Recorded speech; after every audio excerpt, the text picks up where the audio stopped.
Halo pemirsa, apa kabar Anda hari ini? Semoga selalu sehat di masa pandemi dan selalu bersemangat untuk menjalani aktivitas. Bagi pemirsa yang harus tetap bekerja di luar rumah, jangan lupa untuk selalu menggunakan masker. Hari ini program Berita Newspoint hadir menjumpai Anda bersama saya, Belinda Amanda. Selama 30 menit ke depan, Newspoint akan menyajikan berita terbaru seputar Universitas Brawijaya dan Malang Raya. Jangan kemana-mana, keep on our channel, Newspoint.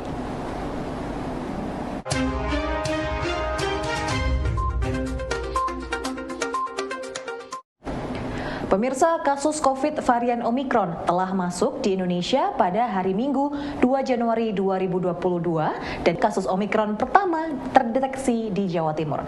Lantas apa perbedaan varian Omikron dengan COVID varian Delta? Simak penjelasannya dari Dr. Andrew William Tule, staf divisi virologi Departemen Mikrobiologi Klinik Fakultas Kedokteran Universitas Brawijaya berikut ini. Varian Omikron merupakan varian virus SARS-CoV-2, virus penyebab COVID-19 yang mengalami sejumlah besar mutasi pada protein spike. Protein ini berperan penting dalam proses penempelan pada sel manusia yang diinfeksi serta akan mempengaruhi kemampuannya bertahan hidup dalam sel dan juga akan mempengaruhi kemampuan transmisinya. Kekhawatiran yang muncul dengan adanya varian baru ini adalah bagaimana transmisi varian baru ini, apakah lebih mudah menular dibandingkan varian sebelumnya dan apakah penyebab sakit yang lebih berat dan bagaimana efektivitas vaksin yang ada terhadap varian tersebut. Data-data yang ada menunjukkan Omikron sekitar 3-6 kali lebih mudah ditransmisikan dibandingkan varian virus COVID-19 yang lain. Sehingga ada kemungkinan varian ini akan menjadi varian yang mendominasi infeksi COVID-19 menggantikan varian Delta. Dengan kemampuan penularan yang lebih besar daripada varian sebelumnya, dapat menyebabkan jumlah yang terinfeksi cukup banyak. Jumlah kasus yang banyak ini dapat menyebabkan kesulitan atau memberatkan bagi sistem kesehatan yang tidak siap. Selain itu, varian Omikron mengalami sejumlah besar perubahan pada protein S dan vaksin-vaksin yang ada saat ini didesain untuk mengenali bagian dari protein S milik virus COVID-19. Perubahan pada protein S dapat menyebabkan virus ini sulit dikenali oleh sistem kekebalan tubuh sehingga dapat menghindari sistem kekebalan tubuh manusia yang diinfeksi. Akan tetapi yang perlu diingat adalah sekalipun ada penurunan efektivitas vaksin, kekebalan yang dihasilkan oleh vaksin terbukti dapat mencegah terjadinya kasus COVID-19 berat sehingga dengan kejadian COVID-19 berat dapat dicegah dan angka kematian serta kesakitan akibat COVID-19 juga dapat ditekan. Pemirsa, industri kerajinan dan furniture dari kayu di Malang terus bertahan di tengah gempuran produk rumah tangga dan perkantoran dari plastik. Ruli, salah satu pelaku UKM kayu, mengatakan pelaku industri kerajinan kayu di Malang terus bertahan karena fokus dan memiliki segmen pasar tersendiri. Salah satu upaya bertahan adalah dengan menerima order dengan desain khusus atau custom sehingga konsumen merasa produk furniture yang dimilikinya berbeda dan tidak beredar di pasar. Segmen pasar khusus ini menurut Ruli semakin mendapat tempat sesuai dengan kreativitas dari pengrajin kayu. Ruli optimis pasar furniture dan kerajinan kayu akan terus dapat bertahan di tengah serbuan produk berbahan plastik maupun produk impor. Yang pertama sih kita harus fokus ya. Kalau kita sudah terjun di dunia furniture dengan basic kayu, entah itu kayu solid atau kayu olahan berupa plywood, ya kita fokus di satu titik itu, jangan mudah tergoda untuk pindah. Dan kita punya segmen sendiri, dan kayu itu kalau dirunut ke histori, Indonesia itu punya potensi yang cukup membanggakan, baik dari segi bahannya maupun dari pengrajinnya. Kita lihat rumah-rumah joglo itu masih awet sampai sekarang dan sangat kuat menahan getaran gempa dan sebagainya. Dan sekarang kembali lagi tren. Dulu sempat ditinggalkan rumah-rumah joglo, sekarang kembali tren. Jadi tergantung kita aja sih, kreativitas kita, dan kita harus menemukan segmen yang tepat. Kalau dibandingkan dengan produk-produk pabrikasi, itu mungkin ada minus plus ya. Kita bicara plusnya aja. Kalau pengrajin yang menggunakan plywood, dia berbeda dengan fabrikasi yang menggunakan partikel. Kalau partikel itu tidak tahan lembab, dia mudah melengkung, mudah pecah dan sebagainya karena tidak ada tulangan. Nah, kalau kita menggunakan plywood itu insya Allah lebih kuat jangka panjang. Nah, yang kedua, perbedaan persepsi di Indonesia kalau penggunaan plywood dan MDF itu di negara Eropa itu season. Jadi ketika berganti dari musim panas ke musim salju itu tidak digunakan. Cuma bedanya kalau di Indonesia itu digunakan, sehingga ketika kena lembab itu melengkung nggak karu-karuan. Nah, kita itu mengambil bahan plywood sehingga lebih presisi, lebih kuat.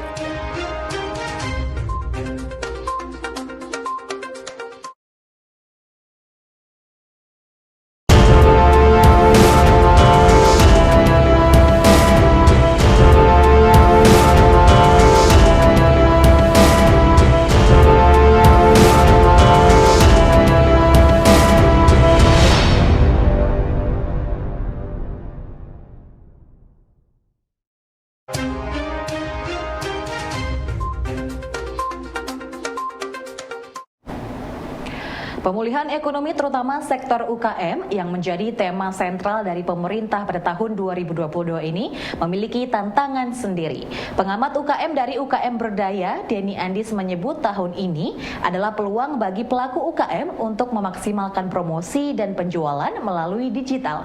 Namun Denny mengakui tantangan terberatnya adalah literasi digital pelaku UKM di Malang Raya ini masih perlu digenjot dengan memperbanyak edukasi kepada mereka. Jika tahapan literasi digital ini bisa dicapai, maka Denny optimis pemulihan ekonomi yang menjadi tema pemerintah dapat memberikan dampak positif bagi pulihnya sektor UKM.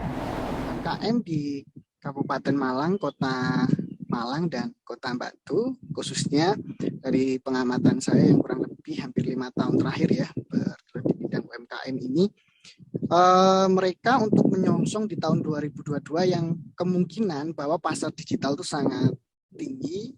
Satu, terus yang kedua bahwa problemnya adalah mereka secara online itu belum bisa menggunakan teknologi. Jadi ini adalah ibaratnya literasi di Indonesia itu terkait dengan teknologi itu sebenarnya masih kurang, terutama menyongsong untuk di UMKM-nya. Nah, ini adalah hal yang harus dilakukan ketika ada peluang, terus UMKM-nya nggak bisa menggapai di digital, pasarnya sangat tinggi ya, karena penggunaan digitalisasi untuk masyarakat Indonesia itu hampir 73% dari 240 juta jiwa sekian gitu ya. Nah, ini harus pasar yang bagus gitu. Nah, problemnya adalah mereka tidak bisa masuk ke digital karena apa gitu? Karena di UMKM-nya sendiri itu tidak bisa menguasai teknologi gitu. Jadi masih kurang ya untuk penguasaan teknologi. Nah, ini yang harus dilakukan oleh pemerintah, menjembatani bagaimana UMKM bisa melakukan pengembangan skillnya terkait dengan teknologi agar pasar yang besar ini bisa diambil oleh sektor di UMKM. Itu yang satu ya. Yang kedua bahwa teman-teman UMKM ini beberapa dari pemerintah sudah beberapa banyak mendorong, dan ini adalah jiwa ingin belajarnya ini harus ada timbul dari diri sendiri dari UMKM. Jadi kebanyakan kalau misalkan ya sekarang posisi UMKM itu adalah sudah punya produk tapi studi pasarnya yang belum gitu kan. Jadi biasanya kan kita bikinnya studi pasar dulu baru bikin produk apa gitu kan. Nah, posisi UMKM khususnya di Malang Raya ini mereka posisi sekarang sudah punya produk tapi posisi untuk target market pasar secara digital karena sudah kebiasaan offline ya dari dulu ya Mas. Pemirsa, Rektor Universitas Brawijaya, Profesor Nufil Hanani pada hari Senin 3 Januari 2022 kemarin melantik 42 pejabat PTNBH UB di Gedung Samanta Krida. Pelatihan ini merupakan tindak lanjut dari disahkannya UB menjadi perguruan tinggi berbadan hukum. Rektor UB mengatakan, maksud kami mengingatkan kepada pejabat yang baru dilantik bahwa amanah yang diemban merupakan pertanggungjawaban yang besar. Rektor UB pun mengajak seluruh sivitas akademika UB untuk kompak dalam meningkatkan akreditasi UB menuju internasional. Saya ucapkan selamat kepada pejabat yang baru dilantik. Ingat, ini adalah amanah.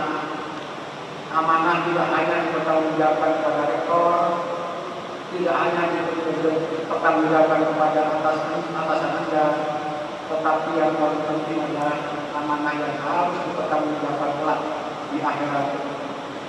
Untuk itulah marilah kita sama-sama niatkan untuk pengabdian kita diingatkan sebagai ibadah kepada Allah.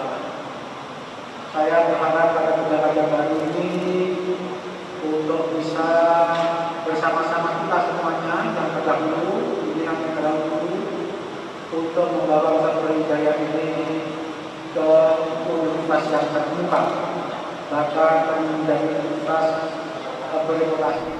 Mengusung semangat menuju Malang Service tahun 2022, pemerintah Kota Malang meluncurkan Mall Pelayanan Publik Merdeka yang terletak di lantai 3 Mall Alun-Alun Kota Malang.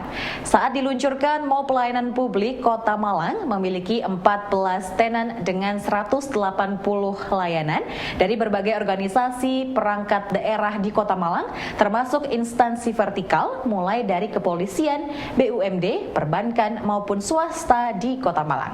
Mall pelayanan publik ini dimaksudkan untuk memadukan seluruh layanan perizinan dan non-perizinan pada satu tempat yang representatif, serta memberikan ruang gerak kreativitas untuk kepuasan layanan bagi masyarakat. Sekarang kita masuk pada 10 besar ya layanan publiknya, keterbukaan. Padahal kita punya undang-undang, dan kita sudah punya undang-undang 14 ya 2008, itu sudah lama. Tapi bagaimana pelayanan publik itu bisa, atau hal-hal yang transparan itu harus kita kuatkan terus-menerus. Untuk itu sekali lagi kami ucapkan terima kasih pada PLT, PMPTSP, dan kepada semuanya yang mendukung terhadap terrealisasinya kegiatan ini. Selanjutnya para Bapak, Ibu, dan Saudara sekalian yang saya hormati, saya banggakan, hari ini ongoing masih sekitar 100 di bawah 200 layanan perizinan dan non-perizinan. Di akhir tahun, pertengahan tahun ini kami minta udah 400 layanan perizinan dan non-perizinan, basicnya adalah di sini. Bedanya mungkin di daerah lain mungkin ada satu saya sampaikan pada kabiro organisasi, di lain satu atap. Saya lihat, mohon maaf, di daerah lain dia ngurus masih, tolong mas, belum lengkap, rekomendasi minta ACC di lain. Jadi ada urus IMB, sekarang namanya bukan IMB lagi ya. Ada PBG, ganti dari IMB. Di sini begitu surat masuk, ya sudah. Checklistnya apa yang menjadi yang kekurangan 1, 2, 3, 4 kurang masuk. Dan saya sampaikan, setiap surat punya nyawa. Kita putuskan dan kita punya komitmen bersama-sama. Mengzalimi orang adalah kejahatan yang luar biasa. Terlebih zalim secara sistemik. Setiap orang berhak mendapatkan layanan karena dia mempunyai kemerdekaan untuk ngurus itu.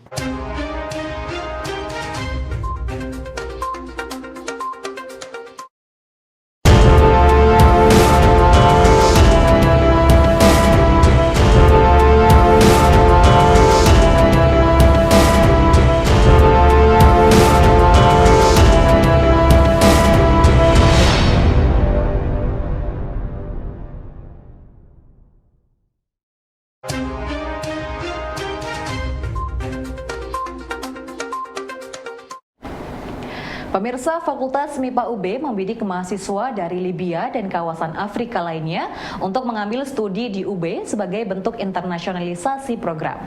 Pemilihan kawasan Afrika memiliki alasan menarik tersendiri. Dekan MIPA UB, Profesor Widodo mengatakan mayoritas penduduk Afrika sebelah utara adalah Muslim, sehingga ada kesamaan dengan Indonesia.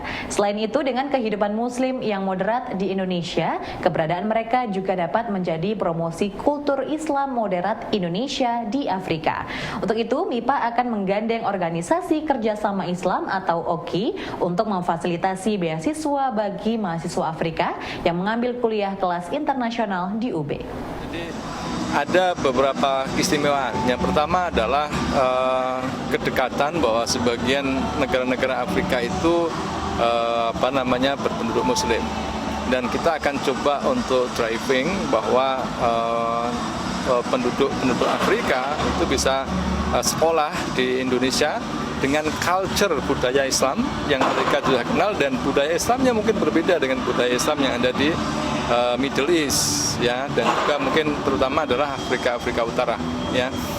Dan di samping itu kita akan coba menggandeng kerjasama dengan berbagai beasiswa, khususnya mungkin OKI, organisasi Islam ya, itu mungkin bisa memberikan jalan keluar sehingga proses pendidikan kita bisa dimanfaatkan oleh masyarakat internasional, dan juga tidak hanya sains tetapi juga culture Indonesia di mana mayoritas penduduknya Islam, tetapi Islam yang moderate, ya, Islam yang humanis, dan ini adalah salah satu bentuk pencitraan juga, tidak hanya UP tetapi Indonesia secara umum. Saya kira Program Pendidikan Vokasi Universitas Brawijaya berubah menjadi Fakultas Vokasi sesuai dengan keputusan Rektor berdasarkan perubahan status UB menjadi perguruan tinggi negeri berbadan hukum.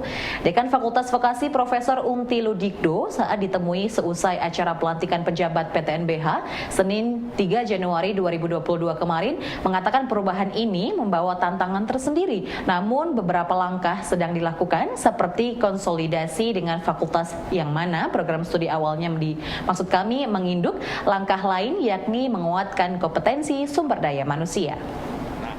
Tantangan juga tentu semakin berat dengan menjadi unit akademik mandiri di mana hal-hal yang sebelumnya sebagian dikerjakan atau menjadi tanggung jawab fakultas di mana program studi itu menginduk, sekarang semuanya harus dikelola di vokasi. Ini yang pertama, jadi konsolidasi ini yang harus kami lakukan. Kemudian kedua, tentu sesuai dengan amanah yang diberikan oleh pimpinan universitas bahwa vokasi harus maju dengan sangat cepat, ya, untuk memberikan maslahat. Dan harapannya tentu saja, gitu ya, itu akan menjadi rahmat, ya. Nah, bagaimana ini dilakukan? Yang pertama, gitu ya, penguatan kompetensi sumber daya manusia yang ada di pendidikan vokasi, dosen, teknik, khususnya dosen. Selain nanti jenjang akademik harus naik, ya, yang master harus bersiap untuk ke S3, kemudian kompetensi profesional, karena ini menjadi yang khas di pendidikan vokasi. Pemirsa, pasang surutnya minat mahasiswa dalam berorganisasi, terutama di lembaga legislatif, baik di tingkat fakultas maupun universitas, menurut Iqbal, Presiden Mahasiswa FIBUB, menjadi sesuatu yang harus mendapat perhatian. Iqbal menyarankan agar terbangun pemahaman mengenai legislasi mahasiswa yang matang. Perlu dibangun sekolah legislasi bagi mahasiswa agar nantinya mereka dapat mengetahui peran, fungsi, dan mekanisme legislasi dalam lembaga kemahasiswaan. Menurutnya, lembaga legislatif memiliki peran penting dalam sistem demokrasi lembaga mahasiswa, sehingga peran dan fungsi mereka harus dapat dipahami sejak dini oleh mahasiswa. Mungkin apa yang bisa dilakukan teman-teman BEM dan teman-teman DPM tahun depan, mungkin perlu adanya sekolah legislasi. Jadi di sekolah legislasi ini untuk memberikan wawasan pengetahuan dasar terkait bagaimana sih peran lembaga legislatif dan apa saja sih tupoksi legislatif, bagaimana apa saja proses yang didapatkan di situ, terus bagaimana mekanismenya yang benar sesuai ADRT, sesuai undang-undang segala macam. Dan untuk BEM mungkin harus selalu memicu semangat demokrasi dengan pantikan-pantikan webinar terkait pentingnya berorganisasi, pentingnya pengalaman untuk menjadi DPM, pentingnya pengalaman untuk menjadi presiden, dan lain sebagainya. Pemirsa, informasi tadi sekaligus menutup perjumpaan kita hari ini. Jangan lupa untuk selalu menyaksikan News Point setiap hari pukul 19.30 waktu Indonesia Barat hanya di UB TV, Televisi Pendidikan Universitas Brawijaya.